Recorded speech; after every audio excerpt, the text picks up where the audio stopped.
नमस्कार. दैनिक सुंदर भारत न्यूजमध्ये आपलं सर्वांचं मनपूर्वक स्वागत. पाहूया बातमी NDA बैठकीसंदर्भातील. NDA बैठकीतील झालेल्या महत्त्वाच्या मुद्द्यावर भाजपाध्यक्ष JP नड्डा यांनी पत्रकाराशी संवाद साधला. पाहूयात काय म्हणाले JP नड्डा. गवर्नेंस से उनके समस्याओं का सोल्यूशन होना चाहिए और जो प्रशासन है उसकी मूल अवधारणा में जो उसकी स्पिरिट है वह इस बात पर निर्भर करती है कि हम लोगों के ग्रीवेंसेस को किस तरीके से रिड्रेसल करते हैं और इसलिए इस बात का प्रयास होना चाहिए कि हम pro people, proactive, good governance P2G2 इस पर हम ध्यान दें और इसको हम आगे बढ़ाएं। इसी दृष्टि से आज 17 मुख्यमंत्री और 18 deputy chief ministers council of ministers में NDA के अलायंस में इस मीटिंग में इकट्ठा आए। इसमें सबसे महत्वपूर्ण बात यह है कि 1975 के पश्चात नॉन कांग्रेस गवर्नमेंट की प्रेजेंस इतनी भारी मात्रा में जो देश के विकास के लिए और देश को प्रगति की ओर ले जाने के लिए जिन लोगों ने आगे बढ़ने का जो प्रयास किया है वो आज इस काउंसिल ऑफ मिनिस्टर्स में हम लोगों को देखने को मिला है। एक बहुत बड़ी संख्या में नॉन कांग्रेस फ्रंट, जिसे हम NDA कहते हैं, राष्ट्रीय जनतांत्रिक गठबंधन कहते हैं, उसकी प्रेजेंस देश की प्रगति के साथ किस तरीके से आगे बढ़ रहा है उसकी ये काउंसिल जीती जागती मिसाल है। कुल मिलाकर इस कॉन्फ्रेंस में 6 प्रस्तावों पर चर्चा हुई और सर्वसम्मति से प्रस्ताव पारित किए गए। पहला प्रस्ताव जो महाराष्ट्र के मुख्यमंत्री सम्मानीय एकनाथ शिंदे जी ने रखा वह है हरियाणा का जो जीत प्रधानमंत्री मोदी जी के नीतियों के कारण और जिस तरीके से हरियाणा के चुनाव में झूठ को फैलाने का विपक्ष ने प्रयास किया था, इंडिया अलायंस ने प्रयास किया था, उसको मुंह तोड़ जवाब मिला है। किसानों का साथ हरियाणा में भारतीय जनता पार्टी को मिला, आशीर्वाद मिला।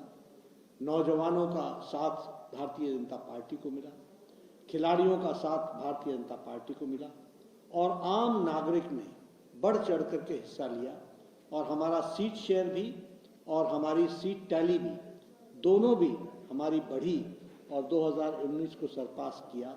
इस पर सर्वसम्मति से प्रधानमंत्री मोदी जी को धन्यवाद दिया गया और बधाई के साथ हरियाणा की जनता को साधुवाद और धन्यवाद दिया गया कि उन्होंने जो आशीर्वाद भारतीय जनता पार्टी को दिया है। एक प्रस्ताव आदरणीय राजनाथ सिंह जी, भारत के रक्षा मंत्री, उन्होंने रखा।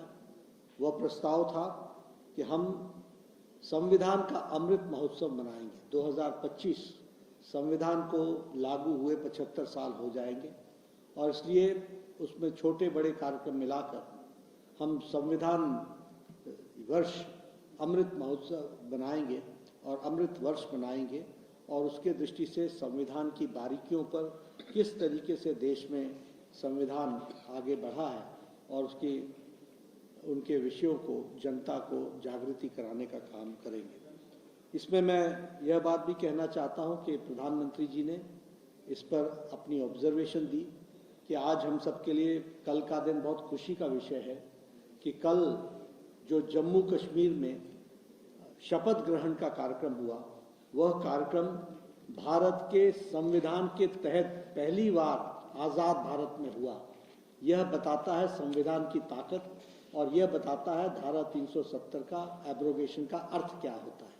इसके पहले ओथ टेकिंग, शपथ ग्रहण कार्यक्रम वो जम्मू कश्मीर के संविधान के तहत होता था। पहली बार आज़ाद भारत में मोदी जी के नेतृत्व में जम्मू कश्मीर में भी शपथ ग्रहण समारोह भारत के संविधान के अनुरूप हुआ। इस ऑब्जर्वेशन को भी हम सब लोगों ने सुना। एक प्रस्ताव में अमित शाह जी ने हम सबको ध्यान में लाया है कि 50 वर्ष इमरजेंसी को लगे हुए हुआ और 50 वर्ष पूर्व इमरजेंसी की हत्या हुई 1975 में, 2025 में हम जो प्रजातंत्र की हत्या हुई है उसके बारे में भी हम चर्चा करेंगे और ये जो संविधान की हत्या करने वाले लोग हैं उनका भी पर्दाफाश करेंगे और जनता में इस बात को बताएंगे कि किस तरीके से संविधान को कुचलने की उसके मूल धाराओं का गला घोटने का प्रयास हुआ है। इस बात को भी हम रखेंगे और ये प्रस्ताव रखा गया।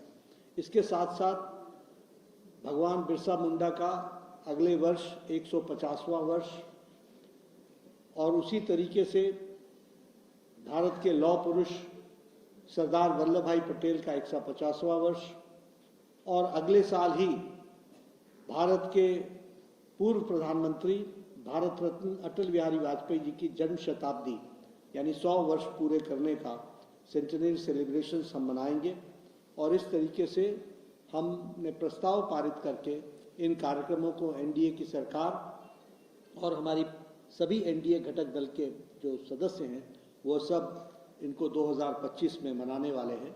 इस रेजोल्यूशन के साथ इस बैठक में चर्चा हुई है।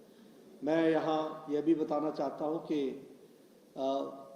आत्मनिर्भर भारत और आत्मनिर्भर भारत में डिजिटल इंडिया और डिजिटल इंडिया के साथ साथ 5 ट्रिलियन इकॉनमी, इस विषय को प्रधानमंत्री मोदी जी के अध्यक्षता में हमारे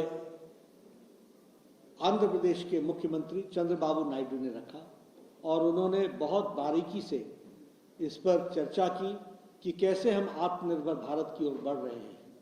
और हमारे उत्तराखंड के मुख्यमंत्री श्री पुष्कर सिंह धामी ने उसमें डिजिटल इंडिया में किस तरीके से हम लोगों ने प्रोग्रेस किया है उसके बारे में चर्चा की। और हमारे उप मुख्यमंत्री देवेंद्र फडणवीस महाराष्ट्र के, उन्होंने इस 5 ट्रिलियन इकॉनमी में किस तरीके से हमारा योगदान हो रहा है उसके बारे में चर्चा की और उसको रखने का प्रयास किया। यहाँ इस 5 घंटे की बैठक में सभी मुख्यमंत्रियों ने हर विषयों पर बारीकी से चर्चा की। इसमें हम लोगों ने सामाजिक विषय भी उठाए और सामाजिक विषय के साथ साथ स्वास्थ्य से जुड़े हुए विषय भी उठाए। टीबी मुक्त भारत हम कैसे उस ओर अग्रसर हुए हैं और उसमें प्रधानमंत्री जी ने इस बात पर बल दिया कि हम जन भागीदारी से इसको हम टीबी मुक्त भारत बना सकते हैं, उस पर जोर दिया। उसी तरीके से पर्यावरण में हम लोगों ने जोर दिया कि हम एक पेड़ माँ के नाम, यह एक जन आंदोलन के रूप में चले और यह पर्यावरण का सामाजिक आंदोलन बने। इसके लिए हम लोगों ने चर्चा भी की और प्रेरणा हम अपने अपने प्रदेशों में इसको आगे बढ़ाएं, इस बात को रखा गया। और इसी के साथ साथ हम लोगों ने इस तय किया कि हम स्वच्छता अभियान उसको पूरी ताकत दे करके आगे बढ़ाने का काम करें। प्रधानमंत्री मोदी जी ने स्वच्छता अभियान को भी जन आंदोलन के रूप में जागृति लाने में नए नए कार्यक्रमों को हम किस तरीके से आगे बढ़ा सकते हैं उस पर जोर दिया। हमारे प्रधानमंत्री जी ने अपने कंक्लूडिंग रिमार्क्स में 11 बिंदुओं को हम सबके सामने रखा है, जिसको हम आपको डिटेल प्रेस नोट में भेजेंगे। और सभी लोगों ने, सभी मुख्यमंत्रियों ने और सभी उप मुख्यमंत्रियों ने इस बैठक को बहुत ही सार्थक माना है और एक तरीके से नई ऊर्जा, नई उमंग के साथ हम इन लक्ष्यों को हासिल करेंगे, इसका हम लोगों ने रिजॉल्व किया है, इसका हम लोगों ने प्रण लिया है। तो मैं समझता हूं कि यह बैठक 5 घंटे जो चली प्रधानमंत्री मोदी जी के नेतृत्व में, वो बहुत ही सार्थक बैठक और देश को आगे ले जाने के लिए महत्वपूर्ण पहलुओं पर, बारीकियों पर चर्चा हुई। और मैं ये भी कहूँगा, जैसा कि हम सबका ऑब्जर्वेशन बना और प्रधानमंत्री जी ने इस बात को कहा भी कि नॉन कांग्रेस एक कॉन्ग्लोमरेशन इतना बड़ा, जो पहली बार इस तरीके से देश की प्रगति को अपने दृष्टि से आगे बढ़ाने के लिए एक रिजॉल्व करके आगे बढ़ा है।